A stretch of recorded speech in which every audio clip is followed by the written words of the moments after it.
Welcome back to Campus Chronicles, where we introduce you to the leaders and innovators of Sakhar IPA. I'm Malika, and today I'm thrilled to sit down with Ahmed Khan, our own alumnus who's now making way in Prague and Czech Republic, now acquiring a prestigious international double MSc through the Erasmus Mundus Intermath Network. Hello, Ahmed. Thank you so much for joining us today. Thank you so much, Malika, for this opportunity. Of course. Well, let's dive right in. पहला मेरा question आपसे ये होगा कि आपकी initial educational journey कैसी है और what steps did you take to get to where you are today. आपका इंटरेस्ट कैसा है मैथमेटिक्स में and what made you want to take up mathematics. ये जर्नी थोड़ी सी दुश्वार से रही है. मैं बेसिकली अब एक छोटे से गांव से हूँ, विलेज सुमर खान चांडियो, और वहाँ पे मेरी प्राइमरी तालीम तो वहाँ गांव में एक जो है स्कूल से ही है, और उनके अलावा फिर मेरी जो मैट्रिक तक की एजुकेशन है वो अपने शहर में, कंबर शहर में है. फर्स्ट इंटर मैंने लाड़काना से की है, डिग्री कॉलेज से. मैथमेटिक्स में इंटरेस्ट एक तो सर था मेरा, अभी भी है, सर गुलाम सर मेतलो. तो उनके पास मैंने 5 साल ट्यूशन पढ़ी, क्लास 6 से लेकर मैट्रिक तक. तो वहाँ से मैथ का जो है शौक आया, और ज़्यादा शौक जो है वो फर्स्ट ईयर इंटर में सर बसंत कुमार लाड़काना में बड़ा मशहूर है. तो जब उनके पास मैंने मैथ पढ़ी तो और जो है इसमें मेरी दिलचस्पी हुई. तो यस, वहाँ से जो है मैथ में मेरा इंटरेस्ट हुई. और उसके बाद फिर मैं चला गया मेहरान यूनिवर्सिटी. 1.5 साल में केमिकल इंजीनियरिंग में था. फिर मुझे पता चला नहीं, I am not enjoying this field. मुझे मैथ अच्छी लगती है. Then I just skip that university and came to Sukkur IBA university, और फिर वहाँ पे मैंने मैथ परस्यू किया. तो जैसे मैथ का शौक था, और वो वाला क्रेडिट इन दोनों टीचर्स को जाता है. उनके अलावा तो फिर आईबीए के अंदर तो सारे टीचर्स हैं जो क्रेडिट उनको जाता है सारा. वेल, आपने अपने टीचर्स को मेंशन किया, तो आप ये भी बताएं कि आपने सखर आईबीए में ऐसा और क्या देखा और क्या एक्सपीरियंस किया that made you want to work towards your goals and that made you want to work towards your goals and inspired you. या जब मैं मेहरान यूनिवर्सिटी में था तो वहाँ पे ही मेरा ज़हन बन गया था कि मुझे बाहर जाना है, क्योंकि वहाँ पे कुछ इवेंट्स हुए थे. जैसे फुलब्राइट वालों का इवेंट हुआ था, 1-2 और इवेंट्स हुए थे मेहरान यूनिवर्सिटी के अंदर. तो वहाँ से मेरा ज़हन बन गया था कि मुझे बाहर जाना है. लेकिन आईबीए में आने के बाद वो ज़्यादा स्ट्रांग हुआ, क्योंकि आईबीए के अंदर जितनी भी हमारी फैकल्टी है मैथमेटिक्स में, उन सब की पीएचडीज़ बाहर से हैं, यूके से, यूएस से और बाकी कंट्रीज से.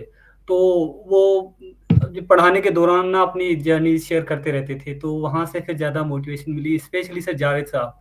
वो तो हर क्लास में आके कहते थे कि भैया आपने बाहर जाना है. तो वहाँ से ज़हन बना. 4-5 साल कंटिन्यूसली जब ये चीज़ें उनसे सुनी, और फिर इवेंट्स भी होते थे आईबीए में इंटरनेशनल. तो वहाँ से फिर चीज़ों का आहिस्ता-आहिस्ता जो है वो आना शुरू हुआ. और ज़हन कंप्लीटली, जब मेरी डिग्री पूरी हुई तो ज़हन कंप्लीटली ये था कि मुझे बाहर जाना है. और यही वजह थी कि मैं जॉब्स के लिए अप्लाई नहीं कर रहा था. 1 साल मैंने वेट किया था अपनी बैचलर के बाद. आईबीए में ही था मैं वहाँ पे आईबीए में एज़ अ विजिटिंग फैकल्टी पढ़ा रहा था. मैंने कहा जब तक बाहर नहीं जाऊँगा तब तक यहाँ पे आईबीए को नहीं छोड़ना और जॉब भी नहीं करनी. तो ये आईबीए के अंदर जो है एक ज़हन बना मेरा बाहर जाने का completely. So you mean to say कि आपको सखर आईबीए में रह के ही ये आइडिया सीमेंट हो गया था दिमाग में कि इसके बाद बाहर ही जाना है.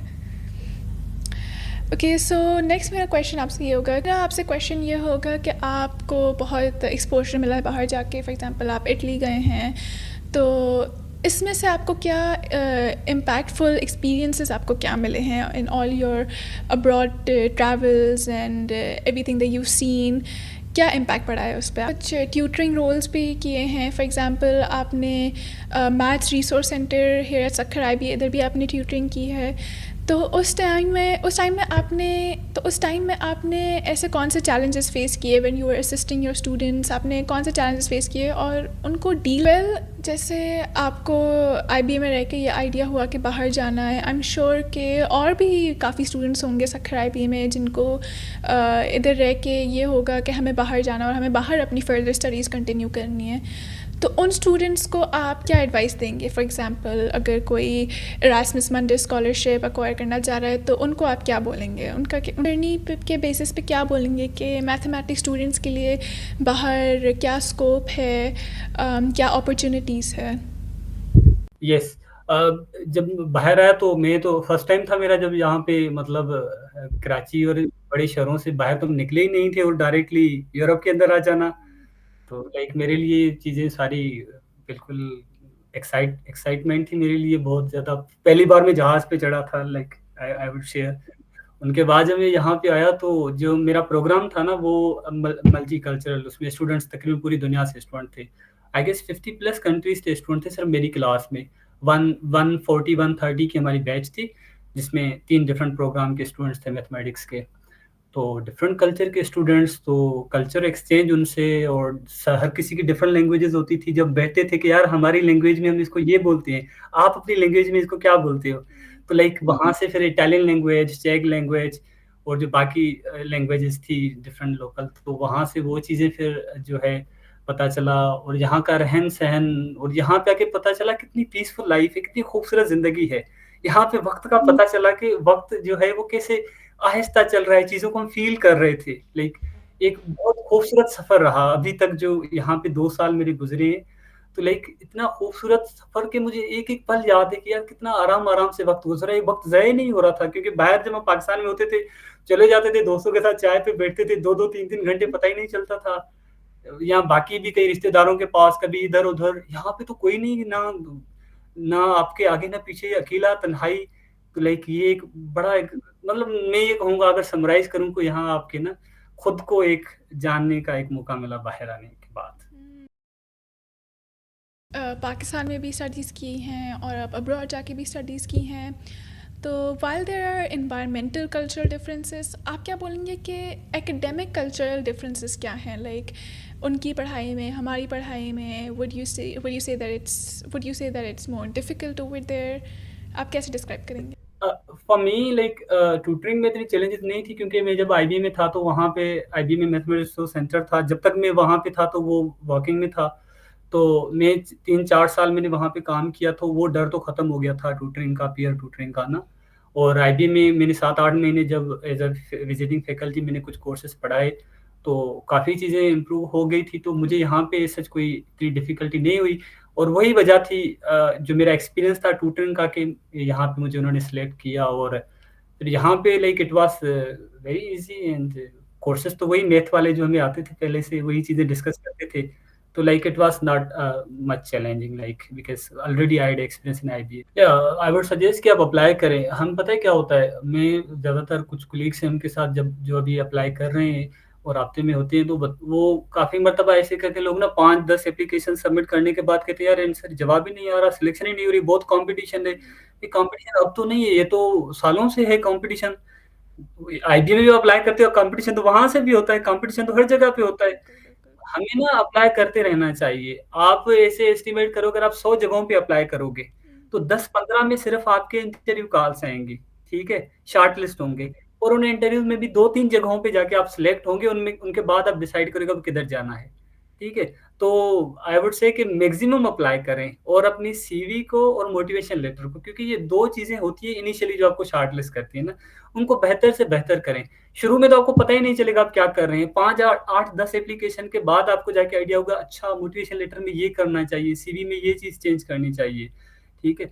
तो ना ज़्यादा से ज़्यादा जगहों पे अप्लाई करें। यूएस में अप्लाई करें, कनाडा में अप्लाई करें, यूके के अंदर, उनके अलावा यूरोप के अंदर हर कंट्री अपनी स्कॉलरशिप दे रहा है। ट्राई करते रहें, ठीक है? तो आई होप कि कहीं न कहीं बल्कि काफ़ी जगहों पे सिलेक्ट हो जाएँगे आप और फिर तय करेंगे कि अच्छा किस जगह पे जाना चाहिए। मैक्सिमम अप्लाई करें। Listening to you today, it made me realise कि आप बहुत पैशनेट है मैथ्स के बारे में और आपको बहुत शौक है।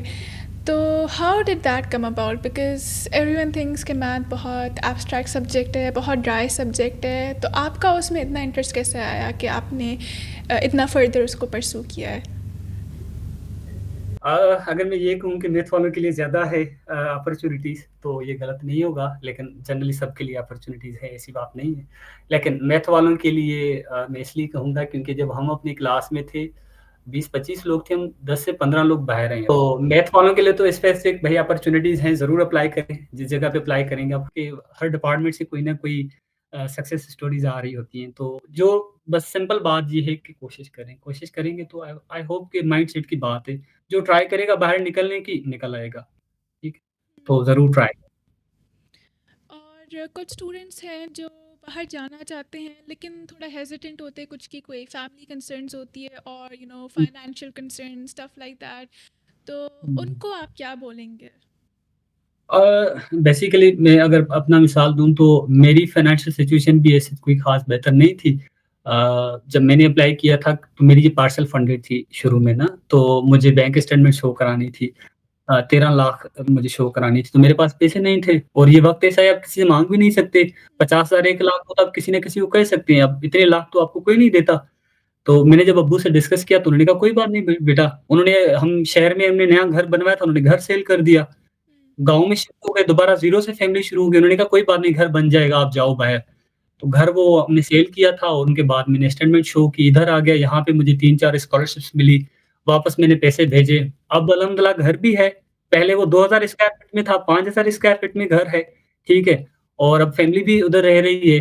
तो देखें 1-2 साल थोड़ा-सा मुश्किल था फैमिली के लिए, लेकिन उनके बाद फिर मैंने यहाँ से पैसे भेजे, अभी भी मैं फाइनेंशियली सपोर्ट कर रहा होता हूँ फैमिली को। क्योंकि बाहर आने से एक चीज़ तो तय है, आप फाइनेंशियली बहुत अच्छे स्टेबल हो जाते हो, अपने खर्चे भी कर सकते हो, पीछे भी भेज सकते हो।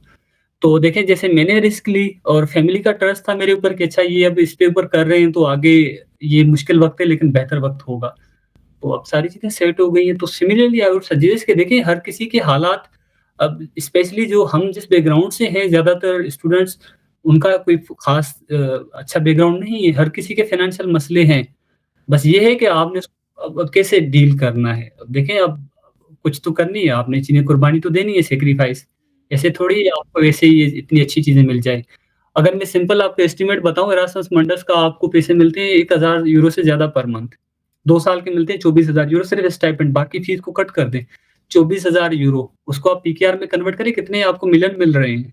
और आप क्या इनिशियली कोई 1-2 मिलियन आप इन्वेस्ट करें ना, तो आपको बिज़नेस के स्टूडेंट तो इस चीज़ को अच्छे से समझते हैं। True, true. हुँ। या लाइक इट्स रिस्क लेना चाहिए। तो आप हमें एडवांटेजेस तो बता चुके हैं बाहर जाने के, और सब एडवांटेजेस के बारे में ही सोचते हैं। डिसएडवांटेजेस आप कुछ बोलेंगे कि हैं बाहर जाने के?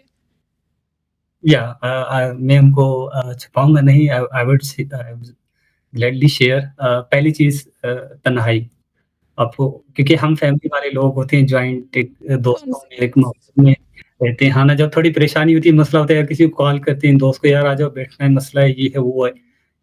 बैठते हैं लेकिन ना यहाँ पे आप अकेले हैं, ठीक है? तो पहली चीज़ ये है फैमिली से दूर हैं, ठीक है?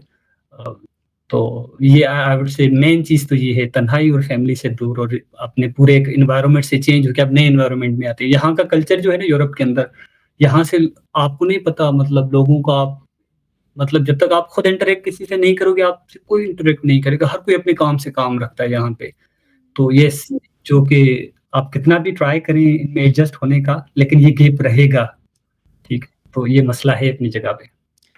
अच्छा। पहले जब मैं यहाँ पे आ रहा था ना, तो जब टीचर से मैं मिला था, डॉक्टर हैदर साहब से, मैडम ज़रका से या सर जावेद से, तो सबसे जब मैं मिलता था ना, वो कहते थे, "बेटा 10 साल, 12 साल के लिए वापस नहीं आना है।" तो मैं उस वक़्त ना ये चीज़ मैंने हाँ तो कर दी थी, मुझे समझ नहीं आती थी कि क्यों कह रहे हैं ये? जब इधर आया 2 साल के बाद पाकिस्तान की जब बात होती रहती है, दोस्तों से हालात देखता हूँ और यहाँ में जो जो ग्रोथ है यहाँ पे फाइनेंशियल स्टेबिलिटी है, बाकी आपके करियर की जो ग्रोथ है, तो मुझे समझ आता है वो सही कह रहे थे। तो अगेन मैं उन्हीं की बातों पे जो उन्होंने कहा था मैं उसको ट्रू समझता हूँ और मेरा भी यही ज़हन है कि 10-12 साल तक के लिए वापस जाने का कोई इरादा नहीं। चक्कर तो लगाता रहता है बंदा लेकिन या मेरी मास्टर्स पूरी हुई है, मुझे पीएचडी का इरादा है, उसके बाद 1 पोस्ट डॉक, 2 पोस्ट डॉक, तो पढ़ाई में बहुत मज़ा है यहाँ पे। पैसे भी आ रहे हैं, पढ़ाई भी हो रही है, आपको मज़ा आने लगता है जब फील्ड में ना, तो यस, या तो ये है कि वापस अभी नहीं आना है जल्दी। अ, अगर मैं 2-3 चीज़ों में इसको ब्रेक करूँ, पहले अगर मैं बात करूँ अपनी क्वालिटी ऑफ एजुकेशन की जो आईबीए में था और यहाँ पे था, तो आई वुड से कि मैं ये चीज़ प्राउडली कहूँगा कि आईबीए की क्वालिटी और यहाँ पे मुझे ख़ास कोई डिफ़रेंस नहीं है, स्पेशली मैं क्योंकि मैथ डिपार्टमेंट से हूँ, जो कोर्सेज़ हमने पढ़े थे और यहाँ पे जो कोर्सेज़ हमने पढ़े हैं, तो कोई इतना ख़ास डिफ़रेंस नहीं है, ठीक है? बाकी रही बात एग्ज़ाम पॉइंट ऑफ व्यू से तो मैं कहूँगा हमारा सिस्टम थोड़ा मुश्किल है आईबीए का, ठीक है? यहाँ पे थोड़ी-सी आसानी है स्टूडेंट रीज़न ये है कि यहाँ पे आपको पूरे सेमेस्टर में कोई एग्ज़ाम नहीं होता, कोई मिड, कोई असाइनमेंट कुछ भी नहीं होता, ठीक है? वो असाइनमेंट्स होंगी या ऐसे कोई वो भी रेयरली होंगी मतलब 8 कोर्सेज़ में 1 कोई कोर्स ऐसा होगा जिसमें असाइनमेंट्स होगी, अदरवाइज़ कोई एग्ज़ाम नहीं होगा आपके ड्यूरिंग सेमेस्टर, कोई प्रोजेक्ट कुछ भी नहीं। जैसे सेमेस्टर पूरा होगा आपको हर एग्ज़ाम के 3 अटेम्प्ट्स होंगे, ठीक है? तो 1 डेढ़ महीना आपके एग्ज़ाम्स चलते हैं, तो कोई बंदा अगर एवरेज, बिलो एवरेज, एवरेज भी हो ना, वो आसानी से यहाँ पे अच्छे ग्रेड्स लेके अपनी चीज़ें समझ के पास कर सकता है, जो कि आईजी के अंदर थोड़ा-सा मुश्किल होता है। लेकिन अगेन जो क्वालिटी ऑफ एजुकेशन है, वो ऑलमोस्ट सेम है, ठीक है? तो एकेडमिकली तो क्वालिटी ऑफ एजुकेशन में ये है। बाकी रही बात एनवायरनमेंट की, तो ऑफ़ कोर्स यहाँ पे आपको ना बल्कि सिर्फ़ यूनिवर्सिटी में, लेकिन बाहर भी जो लोग आपको मिलेंगे, सारे पढ़े-लिखे होते हैं, क्योंकि यहाँ पे लिटरेसी रेट बहुत हाई है। तो आप जिधर भी जिससे भी बात करेंगे, जिससे भी मिलेंगे, तो आपको वो अ, बहुत इंटेलेक्चुअल लोग होते हैं, आपको अच्छे से डील करेंगे, आपको पता चलेगा कि हाँ, बहुत अच्छी जगह पे रह रहे हैं, जहाँ पे सारे पढ़े-लिखे लोग हैं और जो है अ, वो ख़्याल करते हैं, हर चीज़ का ख़्याल करते हैं। तो आपको बहुत अच्छा फ़ील होता है, यहाँ पीसफुल फ़ील होता है, सेफ़र फ़ील होता है, और आप किसी भी वक़्त यहाँ से, स्पेशली लड़कियों का होता है ना, वहाँ पे अनसेफ़ फ़ील करती हैं पाकिस्तान में। यहाँ पे अगर 2-3 बजे भी आप शहर में घूमेंगी, आप बिल्कुल सेफ़ होंगी, ठीक है? तो ये चीज़। Listening to you today it made me realise कि आप बहुत पैशनेट हैं मैथ्स के बारे में और आपको बहुत शौक है। तो how did that come about? Because everyone thinks कि मैथ बहुत एब्स्ट्रैक्ट सब्जेक्ट है, बहुत ड्राई सब्जेक्ट है, तो आपका उसमें इतना इंटरेस्ट कैसे आया कि आपने इतना फर्दर उसको परस्यू किया है? शुरू में तो मैंने कहा कि शुरू में तो मैं 5 साल पता ही नहीं था, जब सर गुलाम सर के पास मैथ पढ़ता था बेसिक। 5 साल के बाद पता चला, अच्छा मुझे क वो कैलकुलेशन वाली मैथ, वो मुझे वहाँ तक आ गई थी। उसके बाद जब मैंने यूनिवर्सिटी मेरान डेढ़ साल पढ़ने के बाद चेंज की, तो मुझे पता मैंने ना डेढ़ साल रियलाइज़ किया कि मुझे कौन-सी चीज़ अच्छी लगती है करते हुए। देखिए, हर किसी को एक चीज़ होती है ना, आपको एक अच्छा लगता है कोई चीज़, कोई कोर्स कोई करते हुए ना। मुझे लगा मैं मैथ में बहुत अच्छा हूँ, मुझे अच्छी लगती है वो करते हुए ना। तो लाइक मुझे तो शुरू से sir Basant Kumar sir motivation initially वो थे। फिर आईबीएम में जैसे 4 साल हमने मैथ पढ़ी, डिफरेंट टाइप की मैथमेटिक्स थी। जब हमने आईबीएम में मैथ पढ़ी, ना नंबर्स थे, ना क्या, हमने कहा कौन-सी मैथ पढ़ रहे हैं, ये पता नहीं क्या चीज़ थी, कोई फ़ॉर्मूलाज़ ये वो। तो एक्चुअल मैथमेटिक्स वो थी जो हमने पढ़ी, थ्योरम्स वगैरह और वो चीज़ें ना। तो like it depends person to person, लेकिन मुझे वो ये जो 7-8 साल की जर्नी थी, तो उसमें मुझे लगा कि मेरे लिए तो ये बेस्ट है। इवन यहाँ पे जो 2 साल मैंने पढ़ा, तो मुझे लगा कि मैथमेटिक्स भई बहुत सी चीज़ है, जिधर भी जाओ। इवन ना आजकल लोग ना एआई और डीप लर्निंग की तरफ जा रहे हैं, ठीक है? तो वही मैथमेटिक्स के प्रॉब्लम्स को एक्सप्लेनेबल एआई से लोग सॉल्व कर रहे हैं। उसके पीछे क्या है, मैथमेटिक्स ही है कि वो आप कैसे उसको एआई को ज़्यादा स्ट्रॉन्ग करें, किस तरह आप उन फील्ड्स को स्ट्रॉन्ग करें, सबके पीछे मैथमेटिक्स है। ठीक है, जब डीपर जाएँगे ना, तो हर चीज़ के पीछे मैथमेटिकल मॉडल है जो काम कर रहा है। तो जब ये चीज़ें हम अभी इतनी मैथ पढ़ने के बाद जब देखते हैं ना, तो बहुत प्राउड फील होता है कि यार मतलब अच्छी चीज़ है जो हमने की है।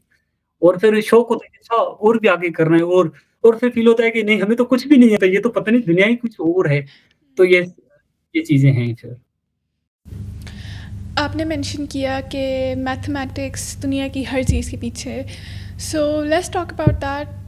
लेकिन आपकी फील्ड से थोड़ा रिलेटेड, हाउ वुड यू से कि मैथमेटिकल इंजीनियरिंग कैसे अप्लाई होती है in real world problems and what is it actually? Medical engineering, जब मैंने डिग्री का नाम सुना था, मैंने सुना इलेक्ट्रिकल इंजीनियरिंग होता है, सिविल इंजीनियरिंग, मैथमेटिकल इंजीनियरिंग ये क्या चीज़ है? जब हमने कोर्सेज़ पढ़े ना, तो कोर्सेज़ वही थे, ऑप्टिमाइज़ेशन और उनके अलावा क्रिप्टोग्राफ़ी, ठीक है? और उनके अलावा जो है डायनामिकल सिस्टम, अब ये सारे ऐसे कोर्सेज़ हैं, कंट्रोल सिस्टम, ये सारे इंडस्ट्री के कोर्सेज़ हैं। आप क्रिप्टोग्राफ़ी कोर्स के अंदर चली जाएँ, तो पूरी क्वांटम क्रिप्टोग्राफ़ी, साइबर सिक्योरिटी, उसके अंदर आप उसमें घुस जाते हैं इस फ़ील्ड के थ्रू, ठीक है? अगर आप बात करते हैं उस तरफ फाइनेंशियल मैथमेटिक्स की, फाइनेंशियल मार्केट्स की, तो स्टोचैस्टिक फाइनेंस के थ्रू, तो आप स्टोचैस्टिक प्रोसेसेस और ऑप्टिमाइज़ेशन, इस तरह के कोर्सेज़ को इस्तेमाल करते हुए आप उधर घुस सकते हैं फाइनेंशियल मार्केट्स के अंदर, ठीक है? और इसी तरह फिर अब इमेज एनालिसिस हमने कोर्सेज़ पढ़े थे यहाँ पे इमेज एनालिसिस का, तो उसके थ्रू आप मैथमेटिक्स के थ्रू आप थ्रू इन डीप लर्निंग, मशीन लर्निंग और एआई के अंदर घुस सकते हो। तो ऐसे डिग्री करने के बाद आपको बहुत सारे डायरेक्शन मिल जाते हैं कि आप किस डायरेक्शन में जाओगे। जैसे पर्सनली मैंने अपना थीसिस क्रिप्टोग्राफी में किया था। लाइक मैं मुझे वो अच्छी चीज़ लगी थी, मैंने कहा मैथमेटिक्स में कितनी अच्छी चीज़ है कि आप एक सीक्रेट कंप्यूटेशन कर रहे हो और कैसे मैसेजेस को एन्क्रिप्ट डिक्रिप्ट कर रहे हो, तो मुझे fascinate किया इस चीज़ ने। मैंने थीसिस भी उसमें किया और मैं भी आगे मैं पीएचडी भी उस फील्ड में करूँ आगे जाके। तो मैथमेटिकल इंजीनियरिंग से ये चीज़ एटलीस्ट मिली हुई है कि आप किसी भी डायरेक्शन में जा सकते हो इस पॉइंट पे। Interesting. Well, we've had such an interesting talk so far. To wrap this up, एक आप अपना लास्ट मैसेज क्या देंगे to all the students listening to this episode? मेरी हार्ट के बिल्कुल करीब चीज़ है जो मैंने बहुत टाइम के बाद रियलाइज़ किया कि ना एक ऐसा लम्हा होता है जब हम मायूस हो जाते हैं, जो फेज़ चेंज वाला लम्हा होता है। मिसाल के तौर पे इंटरमीडिएट से बैचलर, आपको नहीं पता होता किस यूनिवर्सिटी में जाना है, किस फ़ील्ड में जाना है। जैसे मुझे डेढ़ 2 साल के बाद पता चला कि मुझे इस फ़ील्ड में जाना चाहिए। तो वो 2 साल लोग कहते हैं वेस्ट हुआ, मैं कहता हूँ नहीं, इट वाज़ इन्वेस्टमेंट। मैंने इन्वेस्ट किया ना कि पता चले कि किधर जाना है। ट्रू। और फिर मैंने स्किप करके उस फ़ील्ड को लिया। तो एक ये फ़ेज़ चेंज था। फिर बैचलर के बाद मास्टर्स। अच्छा, बैचलर तो मैंने कर लिया, मास्टर्स किधर करूँ, किस कंट्री में जाऊँ, यहाँ पे करूँ, किसी और जगह पे करूँ। तो 1 साल मुझे वहाँ पे भी लगा था, ठीक है। ये डिसाइड करते हुए किधर जाना है, क्या करना है, ठीक है। उसके बाद अभी जैसे मैंने मास्टर्स पूरी की, तो अब मैं सोच रहा हूँ पीएचडी कहाँ पे करूँ, यूएस में करूँ, नीदरलैंड में करूँ, जर्मनी में करूँ, कहाँ पे जो है अच्छी मैथमेटिक्स पढ़ाते हैं, आगे अगर मैं पीएचडी करूँ तो आगे क्या अपॉर्च्युनिटीज़ हैं। तो मुझे नहीं पता, अभी अभी तो 2 महीने गुज़रे हैं, मेबी 1 साल भी लग सकता है अभी पीएचडी हासिल करते हुए। तो ये जो फेज़ चेंज वाला है ना, intermediate to bachelor, bachelor to master, master to PhD, ये बहुत मुश्किल होता है। इस लम्हे आप मायूस भी हो जाते हो, कभी-कभी आपको सेल्फ डाउट होता है कि अच्छा मुझे तो कुछ भी नहीं आता, मैं पता नहीं क्या चीज़ है। तो आई वुड सजेस्ट कि इस फेज़ चेंज के दौरान आपने बिल्कुल सब्र से काम लेना है, इत्मीनान से, और अल्लाह पे यकीन रखना है। जहाँ आप जिस भगवान को मानते हैं, ठीक है? आप उस पे यकीन करें और अपना बेस्ट दें, एफर्ट्स दें, इनपुट दें और एनालाइज़ करें कि अच्छा मतलब क्या चीज़ है। आई वुड से कि भाई प्लान करें। देखें, जो बंदे बगैर प्लान के चलते हैं ना, ठीक है? जिनके कोई गोल्स नहीं होते, वो फिर आगे बिखर जाते हैं, फ्लो में चले जाते हैं इधर-उधर। तो पहले तो प्लान करें और इन फेज़ चेंज में आपने बहादुर रहना है और चीज़ों को अच्छे से फेस करना है। इंशाल्लाह सब्र का जो है फल बहुत अच्छा होता है, तो आपको चीज़ें Like, I really like that message because in ages में especially this 17 to 20 वाली जो एज होती है, लोग बहुत कंफ्यूज होते हैं कि हम इसी एज में कैसे डिसाइड कर ले कि पूरी ज़िंदगी क्या करना है. So I think that was a really good message. Well, Ahmed, thank you so much for joining us today. Thank you so much कि आपने हमें आज टाइम दिया, और I'm sure मैंने तो बहुत कुछ सीखा, और I'm sure जो हमारे ऑडियंस है उन्होंने बहुत कुछ सीखा होगा. So thank you so much for your talks today. Thank you to our audience for watching. Tune in next time. This is Campus Chronicles signing out.